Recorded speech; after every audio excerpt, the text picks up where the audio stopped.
Hi, Juliette. This is Neil from Dorkaholics, where we believe that there's a dork in everyone. It's our job to bring that dork out into the world. Hi, nice to meet you. I'm definitely a dork, so I'm very happy to be here. I gotta ask, what was it that drew you to the Stanford prison experiment as the director for this documentary series? Yeah. Well, I had, I started this project in 2020, during the pandemic when I had a lot of time on my hands and honestly was just kind of summer of 2020, there was a lot of turmoil. There was a lot of discussion around police brutality. And an article I was reading invoked the Stanford prison experiment. And immediately I was just like, oh, this is really interesting. I've heard about this. I wasn't a psychology major. I hadn't studied it in high school or college, but I kind of was just curious and again had a lot of time on my hands. And did some research and pretty much was just shocked to find that very few of the people who actually participated in the study had ever really spoken out about their experiences. It was like always Dr. Zimbardo who kind of had the mic or who had, was talking through the narrative. And I was just curious. I was like, oh, I wonder what these people have to say about this thing that they lived through. And so I decided I would try to find them. And it was not very easy. Many of them were still only known by alias or prisoner number. But I spent a lot of hours going through the Stanford archives, started finding their names, finding their phone numbers, and then just started calling them. And pretty much every single one that I spoke to when they picked up the phone was like, this story is not what it seems, or this story is a lie. And so that immediately to me was like, okay, there's something here, must continue, and, you know, off to the races from there. And going into this, I like you, I never took psychology class. I only know about the Stanford prison experiment when it's being cited or it's being tied back to a different field of study I'm referencing. Did you have any maybe preconceived notions or about the study that you were seeking to challenge or get better clarification on? Yeah, I mean, I definitely, yeah, once again, hadn't studied it, but I knew about it. It was, it had come up in different ways throughout my life. I'd definitely seen the narrative film. I just had heard talk about it, and it told this really compelling story about how even nice, young kids from Stanford, when put into a bad situation, could turn into evil, abusive prisoner guards, and and the prisoners would all have mental breakdowns, and it was just this kind of insane, shocking story that I think we can all sort of almost relate to in a way, but also just makes you immediately think like, what would you do in that situation? And I was fascinated by kind of the themes and the bigger picture ideas that it was telling us about ourselves, about human nature, and have always been, interested in the question of good versus evil. And so what was even kind of more shocking and compelling was kind of learning that maybe it really wasn't what it seemed, and that immediately was just very interesting to me, to get to go down that road of kind of unraveling maybe some of these ideas or at least some of the details involved in the actual experiment itself. I remember not even being halfway yet in the first episode and then getting hooked just because it was interesting. It was where I think Dave, the guard, was just sharing, just saying, I was a guard, so I wanted to like really step into that role, embody who they would later refer to me as John Wayne. I was like, wow, like it didn't sound like there was any prompting. So I'm like going, okay, maybe in a few minutes he'll share about like Dr. Zimbardo tapping him on the shoulder. And it's like, no, this is from his experiment in his experience being hazed for a fraternity. It's like, oh wow, like once you've experienced it, you do unto others per se, or you have a model for it. Yeah. And then the prisoners, I forget his name. It wasn't Clay, maybe Chuck, who said, we're prisoners, so we're gonna have a riot in here. I'm like, oh, so everyone really just kind of stepped. Maybe not everyone at first, but there's always one person that kind of steps into that role and then starts this cycle of good, evil, abuse, terror in the prison. Yeah. No, I mean that's one of the more interesting elements to this is like if you're given a role, do you play it or do you not play it? If it like goes against your moral convictions, do you still go through with what is expected of you or do you not? And that I think that's really the most interesting part of all of this is kind of like, what would you do in that situation? If you consider yourself a good person, would you still be a mean guard? Like it's a question we should all be asking ourselves. Mhm. Yes. I'm curious. I know Dr. Zimbardo recently passed away, and you mentioned starting this project back in 2020. Did he have any um, knowledge of you working on this? Did you reach out? Did him or his people kind of try to get involved? Yeah, we so if you watch episode 3, you'll see that we actually conducted a very long interview with Dr. Zimbardo. Took place at his home. Over the course of 2 days, we talked for maybe like 6 or 7 hours. So yes, we definitely allow him to, have his say and kind of respond to some of maybe the criticisms that are revealed throughout the series. Hmm. And he was really, it's very sad about his passing, and I really have a lot of respect for Dr. Zimbardo, despite, my own opinions about how he conducted his study. But yeah, he was a really charming person, really welcoming person, and we talked for many, many hours, and he was totally down to, to discuss and to get into the nitty-gritty of it all. Oh my God, but 2 hours with him at his home to talk about like not just his work, but like his life afterwards. 6 hours. Was there anything that may have been left on the cutting room floor that you think would have been pivotal to include if there was an episode 4 or like an extended director's cut per se?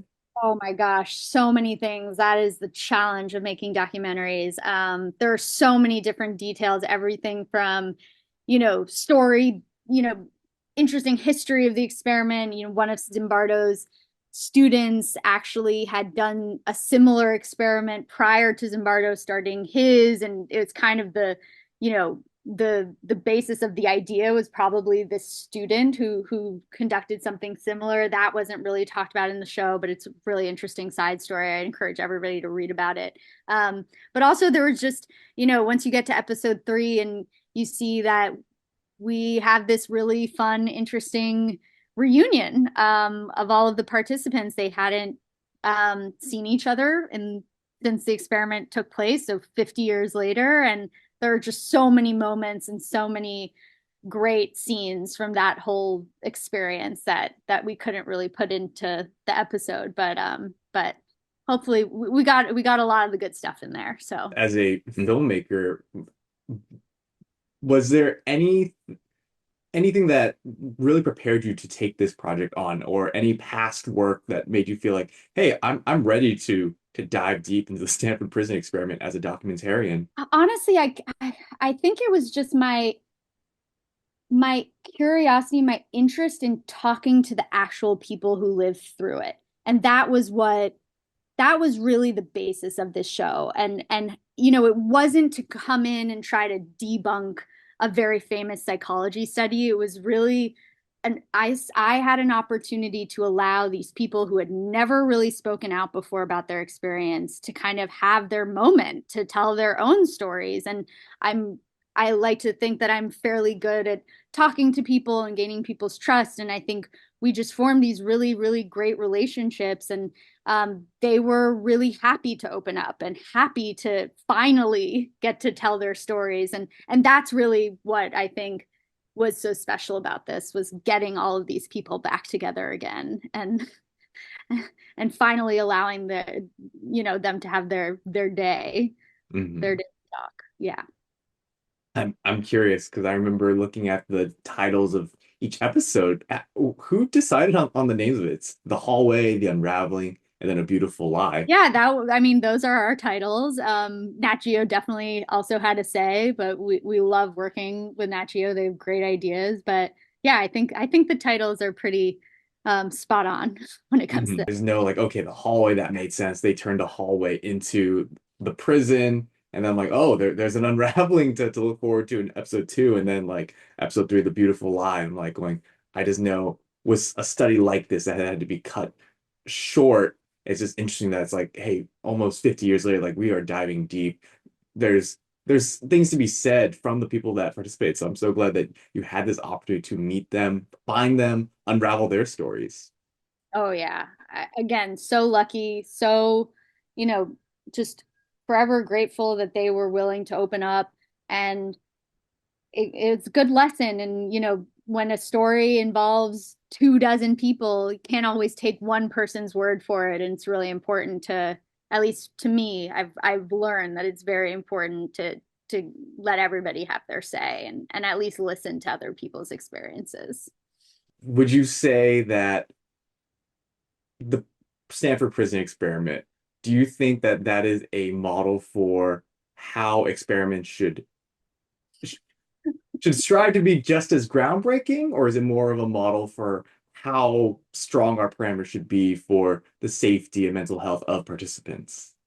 Oh, I mean, I would not call the Stanford prison experiment a scientific experiment. I don't think there was any scientific methodology involved. There was very messy data gathering, if you can even call it that. And I do think it's dangerous to kind of give something of this nature the label of science because people take it very seriously when you do that. But do I think that it's not a worthy exercise? I mean, putting aside the ethical components of like locking kids in a basement, which should not be done, I do think it was still a very important.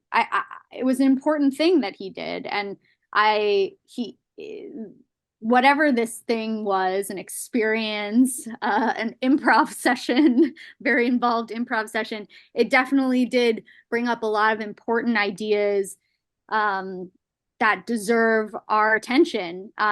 Once again, I think that the way that Dr. Zimbardo framed these ideas weren't always necessarily factual or oftentimes left a lot of things out.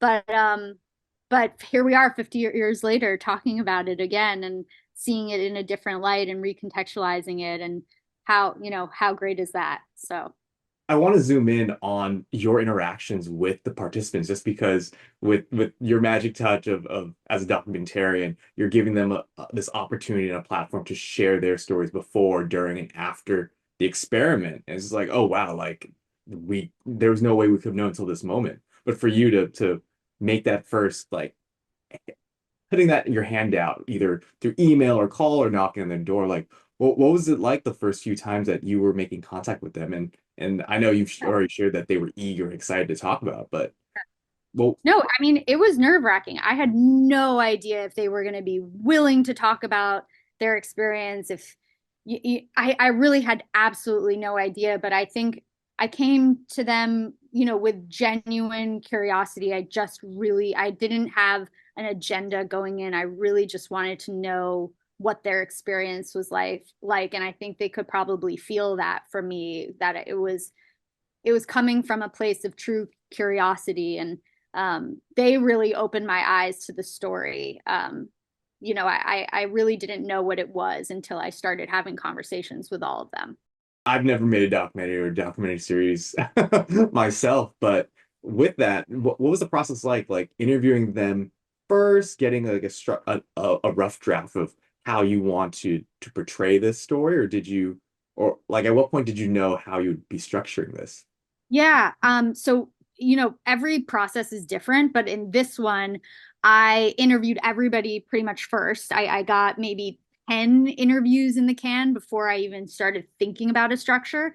And then, the team started to expand, started working with Mohammed El Manasterly, who's our supervising editor, and Steph Kelly, our other editor, who are just brilliant at story. And together, kind of us three, we started thinking about structure and plotting out different versions of the outline, and it kind of the structure that we landed on was the one that felt most exciting and kind of most true to like our own experiences coming to this story. It very much starts with a this is what you think we're gonna tear it all down, and then but wait, let's let Zimbardo say his piece, and here are some other bigger picture ideas to think about. So um yeah, it was definitely a team effort, and started with gathering all of the information and all of the interviews before we even touched kind of the idea of the outline. Are there any particular participants that you think, I don't want to say are main character, everyone is a main character in their own lives, especially with their involvement in the Stanford Prison Experiment. But which participants would you say kind of lend themselves to like a bigger story arc for maybe viewers to follow along with? Yeah, I think there are definitely a few. All of them have really fascinating, and I wish we could have included like just the backstories of all of these incredible people. But I think Dave Guard John Wayne is a really interesting character to get. He's, was villainized after this study, and he still gets like death threats on his business page. And when you start to talk to him, you kind of better understand what was going on. And I'm not going to give too much away, but you understand his point of view and maybe the reasons for which he did the things that he did.